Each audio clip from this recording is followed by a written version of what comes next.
The Primarchs were never created to be wise.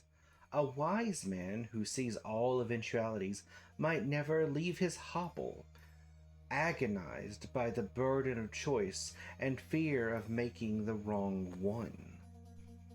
The Loyalists have survived hell itself, those long years of endless siege by the War Master and his accursed, blighted fools.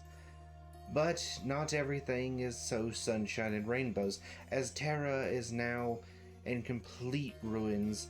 The Sol system is still riddled with all sorts of traitorous forces that are more or less marooned, and of course, strife is abound. You have traitors either fleeing for what they think might be safety, hunkering down for one final battle, or planning some grand machinations that are basically being held together with toothpicks and faith. You have the Loyalists fighting amongst themselves whether they should rebuild or go after the traitors. And of course, there's a bunch of hullabaloo between the Primarchs of exactly what should be done, and the mortals finally finding a backbone and speaking up, for better or for worse. So did I enjoy this? Absolutely I did. 5 out of 5 would recommend to any 40k or 30k fan. This was incredible, and I'm so glad to get into it when it's just starting out. I was late to a bunch of other series and I'm trying to catch up, but this one is chef's kiss. I am a little afraid that it might come into the problem that a bunch of other books do, which are the first book in a 40k or 30k series is often the best, and they kind of meander out through there, but we'll see.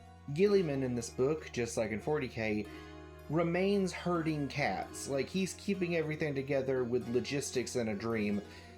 Dude is trying so hard to make this work, and everyone is just trying so hard to fight against him, particularly a lot of his brothers. He does find some allies, of course, with the mortals, and we will, of course, see later on in 40k that the mortals just mess things up royally if they don't have a guiding Primarch hand, but at least here they seem to be doing the smart choice, you know what I mean?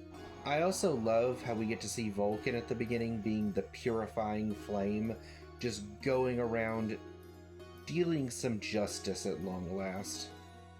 Also, for all the pearl-clutching fanboys out there that can't stand anyone with 2X chromosomes in their fandom, we got yet more female custodians. Ha ha ha ha, ha ha ha ha ha.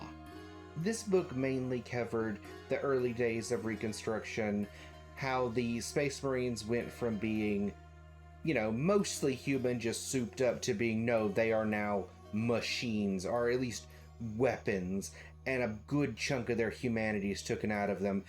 We see how they take on Luna and try to get that back and everything, and how the traders are doing their whole shtick.